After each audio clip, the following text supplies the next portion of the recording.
दोस्तों आप सब कैसे हैं? दोस्तों एक कमेंट आई कि सीलिंग के ऊपर वीडियो बनाई जाए, तो मैंने कहा कंस्ट्रक्शन के ऊपर वीडियो बनाते हैं आपके लिए। वैसे तो मैं कंस्ट्रक्शन पर वीडियो बहुत सारी बना सकता हूँ, लेकिन मेरा इंटरेस्ट अभी फिलहाल जो है मॉडल किचन की है, तो हम लोग मॉडल किचन की बात कर रहे थे। लेकिन मैंने आपको जैसे कुछ पिछले वीडियो में मैंने बताया था कि कंस्ट्रक्शन रिलेटेड भी हम लोग काम करते हैं, तो कमेंट आई किसी फ्रेंड की कि आप जो है इस पर एक वीडियो बनाई सीलन पे। तो सीलन के ऊपर आपने 50 वीडियो देखेंगे दोस्तों यूट्यूब में, इसके बारे में बात कर रहा हूँ मैं। तो सारे लोग आपको यही समझा रहे हैं कि सीलन आपके यहाँ आ रही है, तो ये मेनली आपके पास एक टॉपिक आता है ये वाला, आप इस पे DPC भी डाल दीजिए, तो ये सीलन आना आपकी यहाँ से बुनियाद से जो आती है बंद हो जाएगी। हाँ, ये बात बिल्कुल सही है दोस्तों, हर आदमी यही जब बोल रहा है तो ये बात बिल्कुल सही होगी। 50 वीडियो इसके बाद मेरे ख्याल से बन चुकी है यूट्यूब में, कम से कम 50 वीडियोज़ होंगी इसके बाद, 50 से 60 वीडियो। तो हर आदमी यही चीज़ बता रहा है आपको कि DPC डाल दीजिए, DPC डाल दीजिए, DPC डैम प्रूफ कोर्स डाल दीजिए। तो ये डाल रखा है, इसका क्या साइज़ होता है, इसको कैसे डालते हैं, ये सब बता रखा उन्होंने बिल्कुल। पर मैं ये पूछना चाहता हूँ दोस्तों कि DPC डाले क्यों, ये समझ नहीं आया ना दोस्तों। अब आपने कॉलम खड़े करे, कॉलम खड़े करने के बाद आपने नीचे चिनाई करी, चिनाई करने के बाद आपने बीम डाला, फिर चिनाई करी, फिर उसके बाद आपने DPC डाली। ऐसा क्यों? आप नीचे से ही चिनाई करके ले आए, अपनी जितनी आपको फाउंडेशन उठानी है उसके बाद अपना कॉलम आप बीम डाल दें उसके ऊपर 12 इंची का। आप 3 फीट उठाना चाहते हैं अपनी नीचे फाउंडेशन, तो 2 फीट तक आप ईंट के रद्दे लगाएं, उसके बाद अपने जो है 1 फीट तक फाउंडेशन के जो 1 फीट का आपका बीम है वही डाल दें, बीम के ऊपर सीधा चिनाई शुरू कर दें, तो DPC डालने की जरूरत ही नहीं है। तो ये तो वेस्ट है। अब इसे डाले क्यों? जब हम लोग ऊपर ही भीम डाल देंगे, ग्राउंड लेवल से के बराबर में भीम डाल देंगे, तो जो हमारा जो चौखट है वो भीम के लेवल में आ जाएगी और टाइल्स भी उसी लेवल में लग जाएगी, तो उस पर कोई प्रॉब्लम नहीं आएगी। कोई जो पानी जो पीती है वो पीती ईंट, अगर ईंट के नीचे है, ईंट के ऊपर आ गया हमारा भीम, भीम तो बनाई DPC तो कुछ भी नहीं, भीम तो सरिया और रोड़ी और सब मसालों से बना हुआ, उसमें तो पानी पीने का मतलब ही नहीं, तो वो तो पानी पीता ही नहीं है। मेरे हिसाब से दोस्तों DPC डालने की जरूरत ही नहीं है आपको। जब आप भीम ऊपर लेवल में ले आएंगे उस लेवल में, तो DPC डालने की तो जरूरत नहीं है। तो सबसे बड़ी बात यह है कि जिन लोगों के मकान पुराने हैं वो क्या करें, उन्होंने तो DPC डलवाई नहीं, तो वो कोई नहीं बताता, तो बेसिकली बता दिया कि हाँ जी ये कर लो तो सीलन नहीं आएगी। या फिर कुछ लोग तो DPC डालते नहीं, पॉलीथीन लगाते हैं, वो सब तो बेकार है, पॉलीथीन या कोई मैट वगैरह लगाते हैं, वो सब कोई फायदा नहीं होता रबड़ वगैरह लगाने से, वो सीलन उसमें आ जाती है, क्योंकि उसकी एक हाइट होती है दोस्तों 3 इंची 3.5 इंची DPC डलती है। अगर आप सोचे 1-1.5 इंची DPC डाल के आपका काम हो जाएगा, तो कोई फायदा नहीं, कम से कम उसको 3 इंची डालना है आपको। तो 3 इंची तो कोई डालने का मतलब पैदा नहीं है, मसाला ही खराब करने वाली बात है। आप भीम का भीम ऊपर ले आए, नीचे चिनाई करें, 2 फीट आपको लेवल, 3 फीट का लेवल चाहिए, 2 फीट तक चिनाई कर दे, 1 फीट का भीम डाल दे, तो भीम क्या हो जाएगा, 2 लेवल में आ जाएगा। तो जरूरत ही नहीं है जमीन के नीचे भीम को रखने की, जमीन को ऊपर ले आओ भीम को। जब आपके कॉलम खड़े हैं, कॉलम में सरिया लग गया, फंस गया, तो भीम ऊपर ले आओ, तो कोई जरूरत नहीं है भीम को नीचे रखने की, भीम को ऊपर उस लेवल में ले आओ जिस लेवल में आपको अपना फर्श डालना है, उस लेवल में कर दो, DPC डालने की जरूरत नहीं है आपको। तो एक तो वेस्ट ऑफ मनी है। दूसरी बात, जिनके पुराने मकान है, अब वो क्या करें? जिनके पुराने मकान हैं तो उनके लिए तो प्रॉब्लम है, उनके पास तो DPC डालने का कोई चांस ही नहीं है, क्योंकि वो दोबारा थोड़ी तोड़ के DPC डालेंगे, तो वो क्या करें? वो कोई नहीं बताएगा आपको। उसके लिए एक तरीका है दोस्तों, उसके लिए कुछ लोग करते हैं कि जैसे ये दीवार है, आप देख लेंगे ये दीवार, इस दीवार में आपको दिख रहा है कि नीचे सीलन आ रही है बुनियाद से। बुनियाद से सीलन आती क्या, पहले तो ये बता दूंगा आपको। बुनियाद से इसलिए सीलन आती है जब हम इसमें भरवाई करते हैं, जिसको हम जमीन के लेवल से ऊपर करते हैं। तो जब जमीन के लेवल से ऊपर करते हैं तो हम मलबा डालते हैं, मिट्टी डालते हैं उसको लेवल ऊपर करने के लिए। जैसे हमने फाउंडेशन अपनी 3 फीट ऊपर करनी है, 2 फीट ऊपर करनी है, अपनी जमीन के लेवल से हमें 2 फीट मकान ऊपर करना है, कल को हमारे घर में बारिश आएगी तो पानी ना जाए, या 3 फीट ऊपर करना है, कल को रोड बन जाएगी तो हमारा मकान नीचे ना हो जाएगी, पानी नीचे ना चला जाए, तो हम लोग उसको 3 फीट ऊपर करने के लिए उसमें मलबा डालते हैं, मिट्टी डालते हैं, जो भी आप डालना चाहें, बालू डालते हैं कुछ लोग। तो वो क्या होता है, फाउंडेशन जब खड़ी हो जाती है तो उसमें क्या होता है दोस्तों कि हम उसको बिठाने के लिए, मिट्टी बालू को बिठाने के लिए हम लोग उसमें पानी की तराई करते हैं। हर रोज तराई करते हैं, तराई पानी पानी भरा रहता है, भरते रहते हैं कि वो बैठ जाए, क्योंकि बैठे ना, अगर वो नहीं बैठेगी तो हमारा फर्श बैठ जाएगा। हम उसमें टाइल लगाएंगे, कुछ दिन बाद टाइल बैठ जाएगी तो हमारा फर्श बैठ जाएगा। तो इसलिए हम लोग उसमें पानी भरते रहते हैं, भरते रहते हैं। तो इस वजह से वो सब पानी भरने के कारण वो पानी जो होता है वो बुनियाद में ही रह जाता है, वो सूखता नहीं है, क्योंकि मिट्टी तो बैठ जाती है पर वो गीली रहती है नीचे से। तो फाउंडेशन अगर कर रहे हैं, गीली रह रही है, तो उसको कम से कम महीनों, 1.5-2 महीने, 6 महीने, साल भर का टाइम चाहिए जो उसकी मिट्टी नीचे तक सूख जाए। तो इतनी हमारे पास टाइम नहीं होता। हम लोग फटाफट उसमें मकान बनाना शुरू कर देते हैं, लेंटर डालते हैं, एक लेंटर और डाला और अपना टाइल लगाना शुरू कर दी, कच्चा करा और टाइल लगा दी।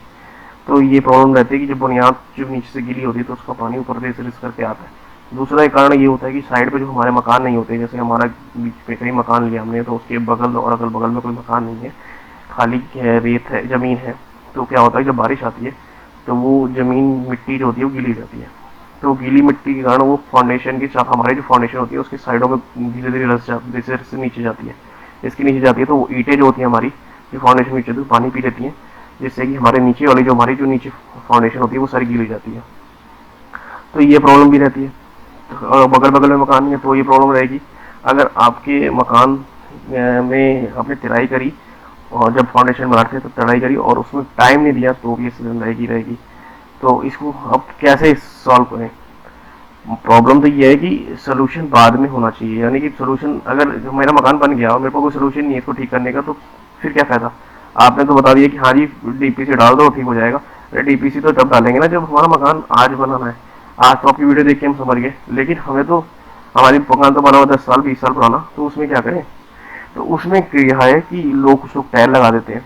टाइल लगाने के बाद 5 फीट तक टाइल लगी तो 5 फीट के ऊपर सीलन शुरू हो जाएगी, 6 फीट तक टाइल लगाई तो 6 फीट के ऊपर शुरू हो जाएगी, 10 फीट तक लगाई तो 10 फीट के ऊपर शुरू हो जाएगी। वो सीलन रुकनी नहीं है, वो दीवार से दीवार होती होती ऊपर जाएगी, क्योंकि उसको सूखने के लिए जगह चाहिए। लेकिन सूखने के लिए जगह मिल कहाँ रही है? कहीं नहीं मिल रही दोस्तों।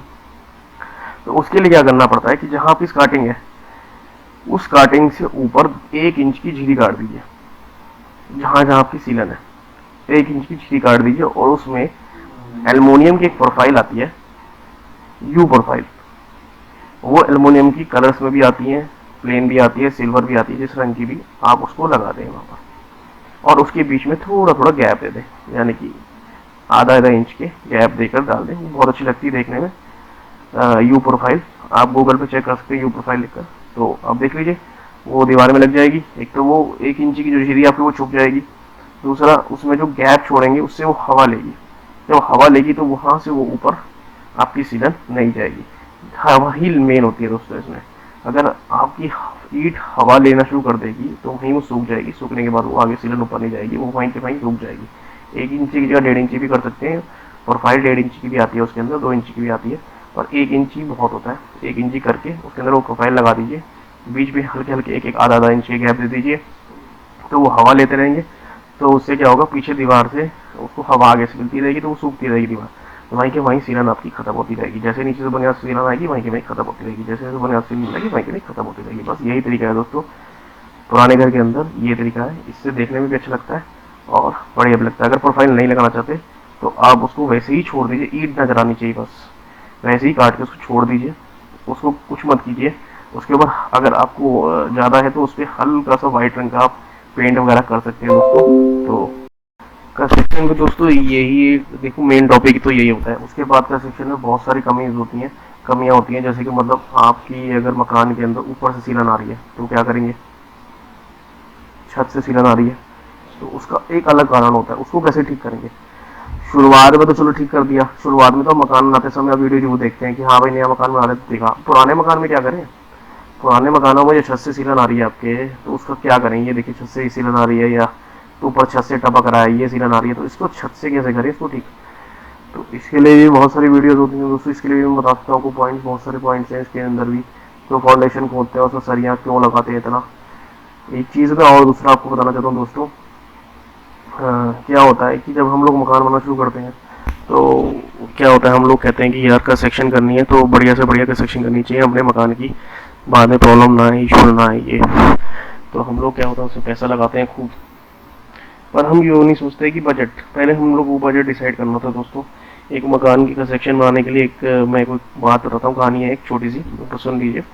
तो इसमें ज़्यादा टाइम नहीं है, 1-2 मिनट की कहानी है। तो उसमें क्या होता है, किसी को अपने घर की कंस्ट्रक्शन करानी थी, तो उसका 100 गज का घर था। तो उसने कंस्ट्रक्शन कॉस्ट निकाली कि किसी कंस्ट्रक्शन वर्क उसको बुलाया कंपनी को, तो उन्होंने उसकी कोटेशन ली। तो कोटेशन में उन्होंने उनको 1500 रुपये स्क्वायर फीट के हिसाब से जोड़ के, उन्होंने कंस्ट्रक्शन रेट के हिसाब से उन्होंने जोड़ के बता दिया। तो वो कंस्ट्रक्शन उनकी बैठ रही थी 29 लाख रुपए की। तो उनको 29 लाख रुपये बहुत ज़्यादा लगे, तो उन्होंने क्या करा, एक उसको क्या नाम है अपने लेबर जो होती हैं, क्या नाम है अपने कंस्ट्रक्शन लेबर बोले, क्या नाम है, ठेकेदार जी को बुला लिया। तो ठेकेदार जी को लेबर रेट में बात करी, तो उन्होंने बोला कि मैं आपसे जो है 250 रुपये स्क्वायर फीट लूँगा, तो आप अपना मटेरियल ले और बहुत आसान हो जाएगा जी, वो तो बहुत महंगा पैसा लेने हैं ये वो। तो उन्होंने कंस्ट्रक्शन करना शुरू कर दी। अब कंस्ट्रक्शन करना शुरू कर दी तो वो इंजीनियर साहब के पास चले गए या आर्किटेक्ट उसके आर्किटेक्ट साहब के साथ चले गए। तो आर्किटेक्ट से उन्होंने पूछा कि कैसे फाउंडेशन करनी है जी, कैसे कैसे करना है 100 गज के मकान के लिए। तो जैसे जैसे उन्होंने सरिया लगवाया, आर्किटेक्ट ने और इंजीनियर जी ने सरिया लगवाया, उनके मकान को कैसे बनाया, तो आज वो 2 मंजिल का उनका टारगेट था 29 लाख रुपए का, आज उनके 25 लाख रुपए लग चुके हैं एक ही मंजिल में। तो यही है दोस्तों कि मकान हमें बनाते समय पहले आपको सबसे पहले ध्यान रखना है कि आपका बजट कितना है और किस हिसाब से आपको मकान को बनाना है। फाउंडेशन में पैसा लगाने की जरूरत नहीं है। फाउंडेशन को आपने कुछ 200 साल 400 साल तो उस मकान में रहना नहीं है या गुजारने नहीं है, तो उस हिसाब से फाउंडेशन क्यों बना रही है। आपने 20 मंजिल तो मकान ऊपर बनाना नहीं है, 1 या 2 मंजिल मकान बनाना, तो उस हिसाब से फाउंडेशन बनाइए ना, उस हिसाब से क्यों खर्चा कर रहे हैं। आप फाउंडेशन के अंदर खड्डे खोदते हैं 8x8 के, किस बात के लिए खोद रहे हैं भाई 8x8 के खड्डे, क्या जरूरत है 8x8 के खड्डे खोदने की, 6x6 के खड्डे खोदने की, कोई जरूरत नहीं है। आपने 2 मंजिल मकान बनाना है तो आराम से 3 मंजिल मकान बनाना है, कोई भी जरूरत नहीं है इतने खड्डे खोदने की, सरिया इतना मोटा लगाने की, 20 mm 16 mm का सरिया लगाने की जरूरत नहीं होती, वो आपकी इच्छा है, आप जितना मर्जी फाउंडेशन में पैसा लगाए। मेन फाउंडेशन का पैसा मतलब याद रखिए कि जितना आपका बजट है उसका 40% पैसा ही फाउंडेशन में लगाना है आपने।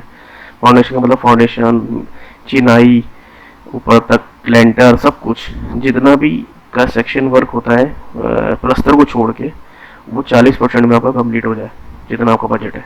अगर वो 40% में कंप्लीट नहीं होना तो आपका आगे अंदर का इंटीरियर खत्म, आप इंटीरियर कभी नहीं कर पाएंगे क्योंकि आपका बजट खत्म हो जाएगा। और मेन पैसा इंटीरियर में लगता है दोस्तों।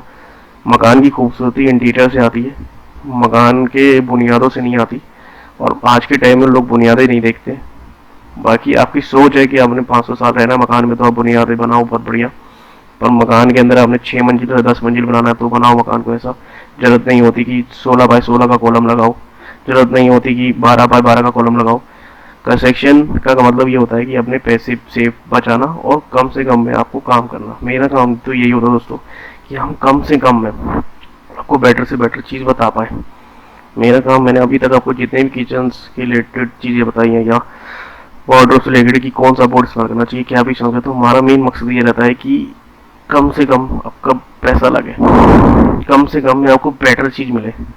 तो ये हमेशा ध्यान रखिए कि कम से कम में बेटर चीज़ कैसे मिल सकती है। तो यही है मेरा मेन मकसद कि कोई आपको ये नहीं बताएगा कि कम से कम में बेटर चीज़ मिलती है। हर कोई बताएगा कि हाँ जी ये चीज़ ले लीजिए और ये चीज़ कर लीजिए, इसमें आपको ये चीज़ आपको करनी पड़ेगी, इसमें पैसा बहुत लगता है जी, इस कंस्ट्रक्शन को इतने रेट में ही कर सकते हैं। नहीं नहीं नहीं, ऐसा कुछ नहीं दोस्तों। आप कंस्ट्रक्शन को नॉर्मली ही भी किसी भी रेट में कर सकते हैं, ऐसा कुछ नहीं है। अब वो आपके ऊपर है कि आप कितना पैसा लगाना चाहते हैं। अगर आप चाहते हैं कि मेरा मकान जो है 1 करोड़ में बने तो आप 1 करोड़ बनाएंगे। अगर आप चाहते हैं कि नहीं मकान यही 50 लाख में बने तो ये 50 लाख भी हो सकता है। मेनली बहुत सारे वीडियोस बनते हैं यूट्यूब में और वो लोग यही सिखाते हैं कंस्ट्रक्शन में कैसे पैसे बचाएं जाए, कैसे पैसे बचाएं। ईंट की दीवार, मैंने एक वीडियो देखा था उसमें बताया था कि एक ईंट की दीवार है, उसको प्लस्तर जो है पहले की बजाय कॉलम को साथ जोड़ के प्लस्तर कर दो तो कितने पैसे बच जाएंगे, 20 रुपये, 30 रुपये, 50 रुपये, 1000 रुपये, 2000 रुपये। इनको बचाने के क्या करना है दोस्तों। ऐसे जो मेन बसते हैं कंस्ट्रक्शन में उसके ऊपर बहुत सारी वीडियो बन सकती हैं। सबसे पहले एक मकान के अंदर लेवलिंग, लेवल जो टायर लगाते हैं उसमें लेवल कैसे होना चाहिए, वो सबसे बड़ा पैसा बचाना होता है हमारा। और टैप्स कौन सी इस्तेमाल करनी चाहिए, वायर कौन सी इस्तेमाल करनी चाहिए और वायर कितने mm की इस्तेमाल करनी चाहिए और क्यों करनी चाहिए। टैप्स की जो पाइप की फिटिंग होती है वो कौन सी इस्तेमाल करनी चाहिए, और कैसे कैसे पाइप को ले जाना चाहिए, हर पाइप को बाथरूम में कम से कम इस्तेमाल करना चाहिए। तो यही सब चीज़ें होती हैं जो हम लोग पैसा बचाते हैं। कंस्ट्रक्शन लाइन में मेन काम कंस्ट्रक्शन के बारे में समझाना नहीं है मेरा काम है कंस्ट्रक्शन के अंदर आपके पैसे बचाना। तो आपको कोई प्रॉब्लम हो कंस्ट्रक्शन में कि आप कैसा पैसा बचा सकते हैं कंस्ट्रक्शन लाइन में, जैसे कि आपका 20 लाख का बजट है तो वो 18 में हो जाए या 17 में हो जाए या 16 में हो जाए, तो वो कैसे कर सकते हैं वो हम लोग बताते हैं। तो बेसिकली बाकी सब वीडियोस आपको मिल जाएंगी यूट्यूब पे, पर ये वीडियो कोई नहीं बताएगा कि आपको कि आपकी 25 लाख की कंस्ट्रक्शन को आप 20 लाख में कैसे कर सकते हैं, किस चीज़ में कितना पैसा काट सकते हैं और किस चीज़ के अंदर आप पैसा बचा सकते हैं। और ये ऐसा नहीं है कि वो चीज़ घटिया होगी या हल्की होगी, नहीं, उसका एक ट्रिक होता है। चीज़ वो भी बढ़िया होती है, रफ एंड टफ होती है, पर उसको बचाने का एक तरीका होता है।